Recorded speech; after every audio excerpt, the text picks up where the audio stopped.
alagaa gaariirra ciisuu miti. Jireenyarraa afaa jiraachuun uffannaa gaarii uffachuu, caammaa gaarii hidhachuu miti.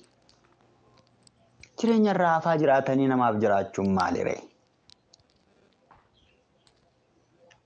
Sagalee Waaqayyoo namni waan lafa kanatti isa barbaachisu hundumaa guuttatee kaawwatee lubbuu isaatti yoo isatti hir'ate maal waa'ee baasaree jedha. Kana hundumaa yoo guutatte gatii hin qabu. Kana hundumaa yoo godhatte waanuma tokko gatii hin qabu, hiikasiif hin qabu. Maqaa Waaqayyoo kan eebbifame haa ta'u. Namtichi sooressi waan foon isaatiif ta'u, qabeenya jireenya isaatiif ta'u, waan qaama isaa waan itti jiraatu, waan uffatu, waan nyaatu hundumaaf kan ta'u gaafa isaa jedhu yaa lubbuu koo boori. እንደዛ አይሆን. Kanaan jireenya gaarii jiraachuun hin danda'amu. Kanaan jireenya irraa afaa jiraachuu hin danda'amu. Akka dubbiin sagalee Waaqayyoo jedhutti jireenya irraa afaa jiraatanii namaaf jiraachuu, Waaqayyoof jiraachuu jechuun akka dubbii sagalee Waaqayyoo jedhutti jireenya hafuuraa keessa ta'anii Kiristoos waliin jiraachuudha.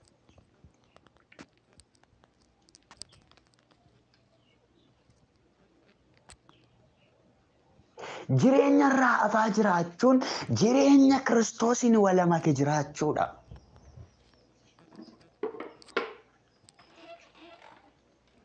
Maqaa Waaqayyoo kan eebbifame haa ta'u. Jireenya Kiristoosiin walamake. Kiristoos na keessa Yesuus. Isin immoo na keessa. Anis abbaa keessa, abbaanis na keessa. Inni anatti jiru. Inni anatti jiru maaliin godhata? Dameen itoo anatti jiru ija hin godhan. In murama. Ibiddaaf godhama.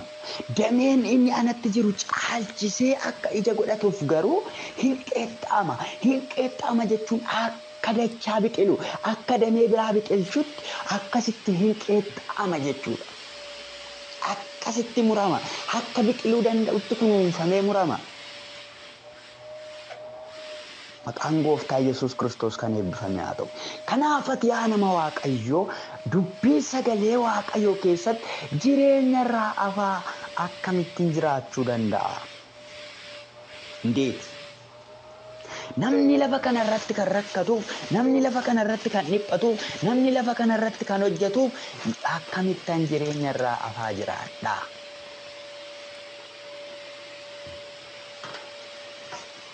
Qabeenya meeqa qabaatee, qabeenya gaarii qabaatee jireenya irraa afaa jiraachuu kan dadhabe baay'eetu jira. Mana gaarii ijaarratee jireenya irraa afaa jiraachuun kan wallaale baay'eetu jira.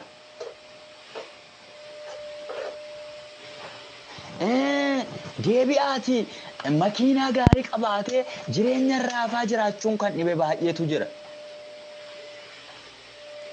Laabboleetti koo obboleessa koo har'a waa tokkoon sitti hima. Hin gowwoomina. Jireenya irraa afaan kan jiraatamu Kiristoos ilma Waaqayyoo faana. Maqaa Waaqayyoo kan eebbifame haa ta'u. Galaatiyaa boqonnaa 5:22 gubbaatti dubbiin sagalee Waaqayyoo waa'ee waan tokkoo dubbata. Waa'eewwan ija hafuuraa Kiristoos wajjin akka jiraannuuf nu gargaaran. Galaatiyaa boqonnaa 5:22 kaafnee gaafa laallu kutaa sana keessatti dubbiin sagalee Waaqayyoo akkas jedha.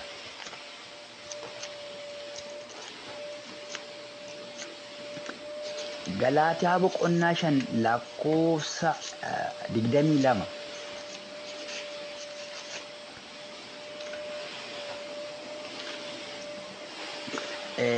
Kutaa sana keessatti waa tokko argina. Wanti nuti arginus kan Kiristoos wajjin jiraachuuf nu gargaara yookiin jireenya irraa afaa jiraachuuf maal gochuu akka qabnu.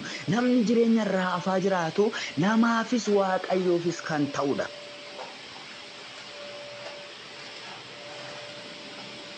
Boqonnaa 22 akkas jedha. Iji hojii hafuuraa immoo jaalala, gammachuu, nagaa, obsa, garraamummaa, arjummaa, amanamummaa, gara seerri isaan kana mormu hin jiru. Dhageessan egaa seerri isaan kana mormu hin jiru. warri kan Kiristoos Yesuus ta'an immoo yaada foonii awwa isaanii fedha isaanii fannisaniiru. Nuyi jireenya hafuuraatti yoo jiraanne hafuura kana duukaa bu'uu keenya. Egaa koottaa of dhiibduu, walitti naqxuu, walitti hinaaftuu ta'uu hin dhiifna. Maqaa Waaqayyoo kan eebbifame haa ta'u. Kutaa kana keessatti Phaawulos ijaawwan hojii hafuuraa warra ija hojii hafuuraa kana jireenya irraa afaa jiraachuuf warra nu gargaaran kana Phaawulos kutaa kana keessatti lafa kaa'a. Maqaa Waaqayyoo kan eebbifame haa ta'u. Iji hojii hafuuraa kuni gimmaashti isaanii Waaqayyo wajjin jiraachuuf nu gargaaru. Gimmaashti isaanii immoo nama wajjin nu jiraachuuf nu gargaaru.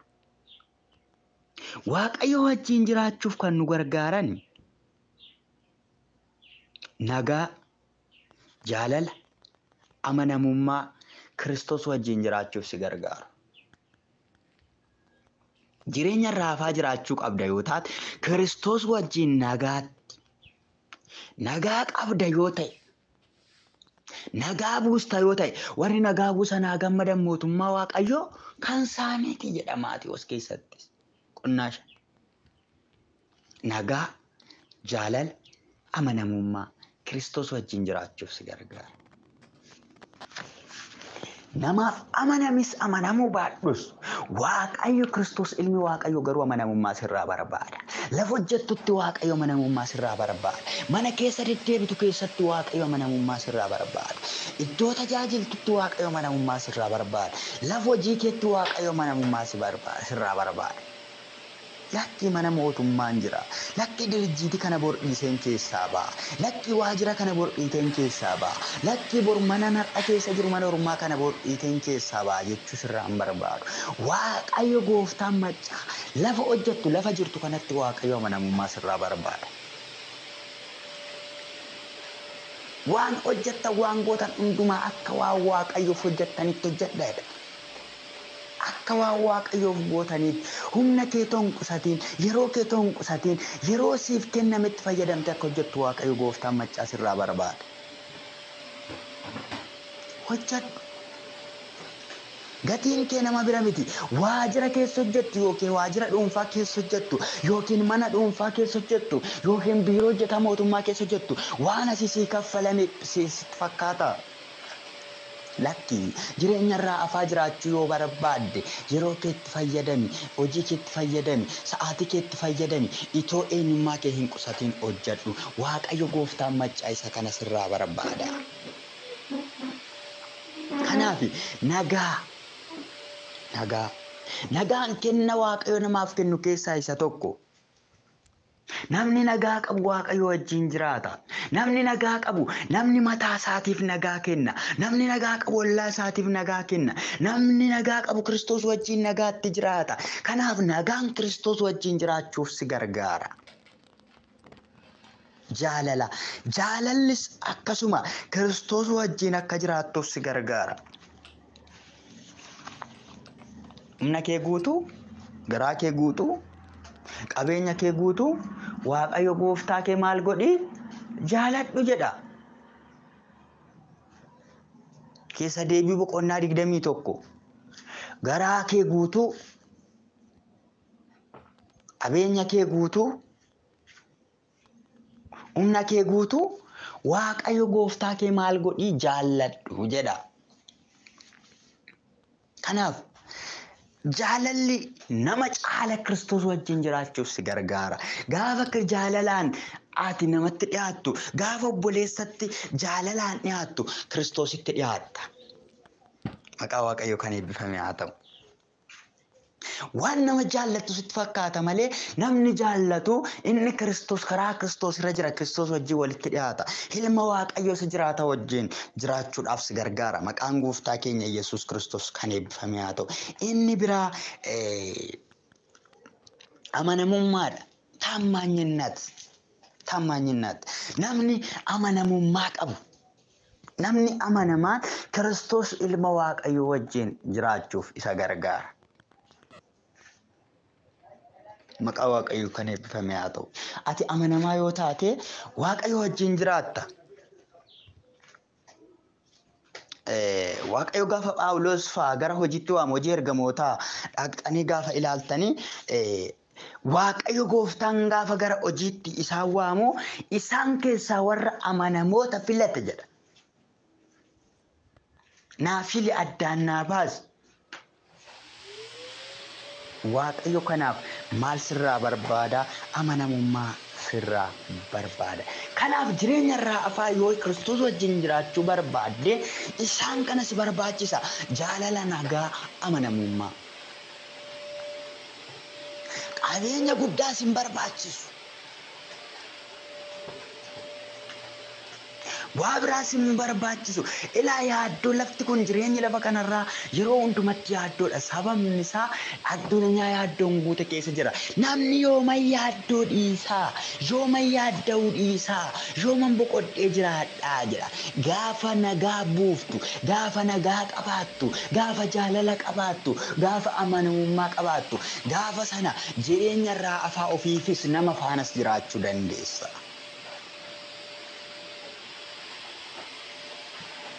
Kaalone ayyooni isaan kana hin qabne boqonnaan qabdu, nagaan qabdu.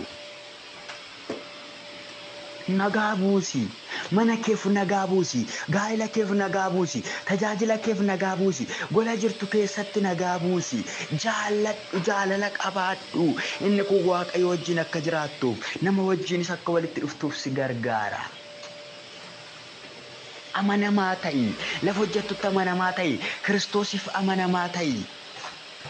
Namnoon an argu lakki kuniif kunoo ija namaa duraa dhokataadhaan jedhiin ijji waaqayyo bantii waaqa baname yeroo hunduma si gaggeessa, yeroo hunduma si wajjin jira. Amanamummaadhaan hojjedhu, amanamummaadhaan godhi, amanamummaan raawwadhu. Adaraa isa fuute, jireenya isa fuute, sammuun isa fuute, waan hojjettu hundumaa amanamummaan akka raawwattu waaqayyo sirraa barbaada.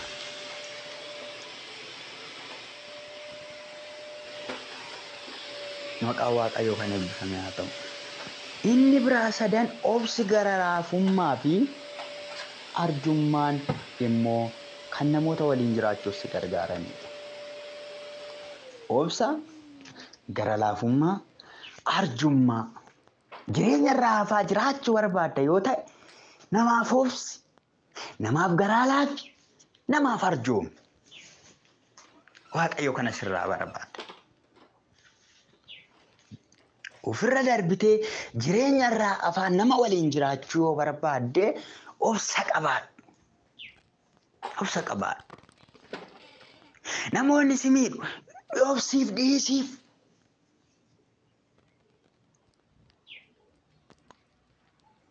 Obsa jechuun egaa maal abbaa keessi gaafa siin jedhan eessaadha kee jechuu miti. Gaafa maa deemta siin jedhan maa dhaabatta jechuu miti. Obsa jechuun dhiisanii bira darbuudha. Obsa jechuun gatanii bira darbuudha. Obsa jechuun miidhamanii dhiisuudha. Nan dhiise malee moo jedha namni tokko. Anatu dhiise malee moo? Eeyyeen dhiisi. Dhiisi si finnifamaa. Hin murteessini sitti murteeffamaa. Qabaadhu jalaala dhugaa. Gatii keen dhabduu dhugumaan. Dhiisi si finnifamaa. Hin murteessini sitti murteeffamaa. Qabaadhu jalaala dhugaa. Gatii keen dhabduu dhugumaan. Dhiisi akkati dhiifama gootu waaqayyo gooftaan machaa barbaada. Dhiisi obboleessa keetii si miidhee.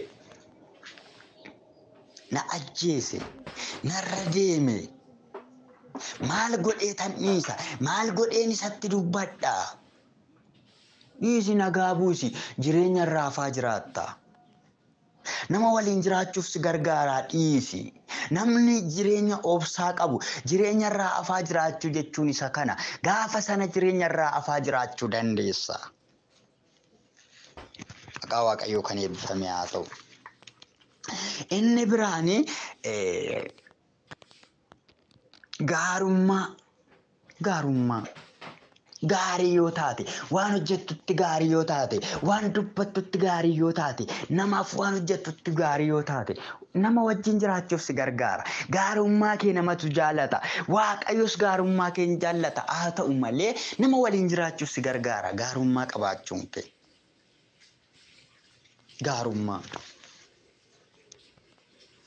Gaarummaa. Nama gaarii. Mee waaqayyo nama gaarii si haa godhu. Waaqayyo nama gaarii si haa taasisu. Yoo dubbatu gaarii nama hin quuqu. Yoo hojjetu gaarii hin balleessu. Yoo adeemu gaarii. Yoo jiraatu gaarii. Isaan kun nama wajjin jiraachuuf si gargaara. Yoo obsa qabaatte, yoo nama gaarii taate rakkoo tokko malee jireenya irraa hafaa jiraatta.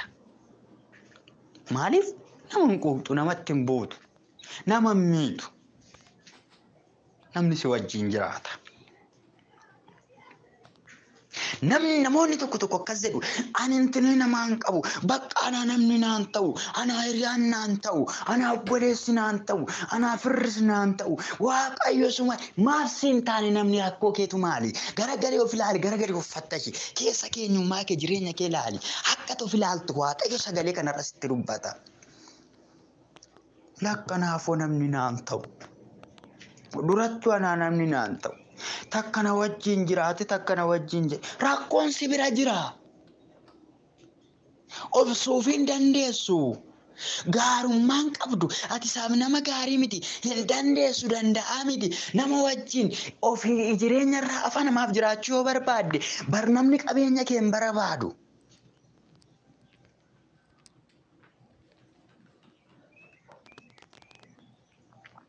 Namni gaariin namni qajeelaan qabeenya kee hin barbaadu. Namni qajeelaan eenyummaa kee namummaa kee hin barbaadu. Namni qajeelaan kan sirraa barbaadu waa tokko sirraa barbaada. Innis maal sirraa barbaada? Obsa sirraa barbaada. Gaarummaa sirraa barbaada. Isaan kana godhiif argami. Inni biraan sadaffaan arjummaa. Arjaa akka taatu waaqayyo sin barbaada irra caala namatu sirraa barbaada. Nama wajjin jiraachuuf si gargaaru. Arjaa ta'uun kee namoota wajjin akka jiraattuuf si gargaara. Asuma Galaatiyaa haadhuma kana keessa jira. Arjaa. Namoonni tokko arjummaa waan jedhamuuf kun hin galu. Amma ni beluudhaa kana godhu, amma ni beluudhaa kana laalu, maal akkasiif akkasin godhu, maal akkasiif akkasin ta'u, maal kun maal kan tokko ijoollee kon bulchu, maal kun maal kan tokko nan bulchu, maal kan ammoo yoo kun shaamizii tokko surree tokko naan bitu. Arjummaan nama wajjin an jiraadha yoo jette namni naan ta'u ani hiriyaan qabun jedhiin laadhuuf hoo baasi. Arjoomiif arjaa ta'e nama gaarii ta'e. Obsiif ituma namaa waan obsitu namni akkamitti siqeessi faana jiraata. Jecha afaan namaa keessaa eegda. Jecha arraba namaa keessaa too eegdu. Afaan isaa keessaa kan bahu. Afaan kee too hadhaa namatti baasu. Afaan kee too ammina namatti baasu. Akkamitti laakkiriyaan naan ta'umaa jetta. Sitoo dadhabee faana jiraachuu. Hin dandeessuufoo. Hin obsituufoo. Garaa laafaan qabduufoo. Hin arjoomtuufoo. Isaan kun sadan nama wajjin jiraachuuf nu gargaaru. Waaqayyo gooftaan isin haa gargaaru. Kanaaf jireenya irraa afaa jiraachuun lafa kanarratti nan dhiphadhaa, nan dhiphisaa, nan rakkadhaa. Akkamitti yaaddoo kana fixadhee, akkamittan dhiphina kana dhifadhee jireenya irraa afaa jiraadha jettaa. Sagalee dheeraa dubbachuun barbaadu yeroo dheeraa sin qabnu waan ta'eef akkamittan jireenya irraa afaa jiraadha jettaa. Ilaa buleetti koo sittan hima. Ilaa buleessa koo sittan hima. Ilaa namni dubbii sagalee waaqayyoo kana dhaga'aa jirtu amma sittan hima. Ilamma sa'aatii kanaa calqabeen sitti hima. Ilaa buleessa koo buleetti koo sittan hima. Kanaaf maal godhi? Yaaddoo koo akkamittan fixadha jetta yaaddoo yoomuun dhumu jireenya kana jiraadhu waaqayyo wajjinis nama wajjinis hin jiraatta. Namni yooma yaaddoo fixadha jedha.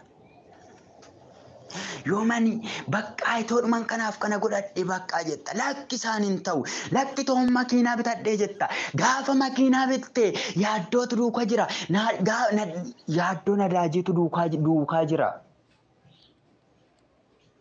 Yooma mana jaarradha jetta gaafa mana jaarratte yaaddoo soofaatu keessa jira yaaddoo televiziiniitu keessa jira yaaddoo mi'a garagaraatu keessa jira jiraachuu hin dandeessu jireenya raafaasii ta'uu hin danda'u. Gaafa algaa galchite gaaf soofaa galchite lakkii mana koo duwwaadha haadha manaatu na hir'ata jetta soofaa galchite firrimni gaariin hin jiru. Firaashiin jiraatee firrimni hin jiru haati manaan jiraatee boqonnaan hin jiru manni jiraateedhaaf nagaan hin jiru. Egaa obboleettii koo obboleessa koo jireenya Kiristoosiin wal make jiraadhu Waaqayyo gooftaan anaaf isin haa gargaaru. Jireenya Kiristoosiin wal make jireenya nagaa qabu jireenya obsa qabu jireenya gara laafummaa qabu jireenya arjummaa qabu Raspiravantu nama hojii namaa sakraavaandoo namaas. Jireenya kana jiraachuudhaaf Kiristoos wajjin jiraachuu nu gaafata. Jireenya Kiristoosiin wal make Waaqayyo gooftaan nu haa gargaaru. Waaqayyo isin haa gargaaru. Jireenya Kiristoosiin wal make. Jireenya kan Kiristoosiin wal make. Maqaan Kiristoos kan eebbifame haa ta'u. Waaqayyo gooftaan isin haa gargaaru nu haa gargaaru. Kanaaf obsa gara laafummaa jaalala isaan kana qabaadhaa. Maalumtuu boqonnaa kennuu hin danda'u. Maalumtuu jireenya raafaa jiraachisuu hin danda'u. Ija abjii afuuraa kana qabaachuun garuu Kiristoos wajjin nama wajjin nagaatti jiraachuuf nu gargaara. Maqaa Waaqayyoo kan eebbifame haa ta'u. Waaqayyoon kadhanna. Nagaa gaarii Yesuus koo dhugaa keen akkan jiraadhu. Dubbii keessa dhugaadhaan mana gogganii jaarradhu. Dhugaa keena barsiifadhu na biiraan darbiin gooftaa koo. Akka arraafamee hin kuufnee fi cimsee dhaabi mokolee koo. Nagaa gaarii Yesuus koo dhugaa keen akkan jiraadhu. Dubbii keessa dhugaadhaan mana gogganii jaarradhu. Dhugaa keena barsiifadhu na biiraan darbiin gooftaa koo. Akka arraafamee hin kuufnetti cimsee dhaabi mokolee koo. Dhugaa keena barsiifadhu na biiraan darbiin gooftaa koo. Akka arraafamee hin kuufne cimsee dhaabi mokolee koo. Dhugaa argitee ejji koosii sirreessuu dadhabdee malee otoo akka yaada kiyyaatti walitti qabaa utaalee yeroon kee yeroo gahuutti guyyaan kee yeroo gahuutti si sirreessuu nama lakeeti dhugaa nyaate kan guddaate na taasisi mana keetti guyyaan kee yeroo gahuutti si sirreessuu nama lakeeti dhugaa nyaate kan guddaate si na taasisi mana keetti. Gooftaa dhugaa ulfaadhu.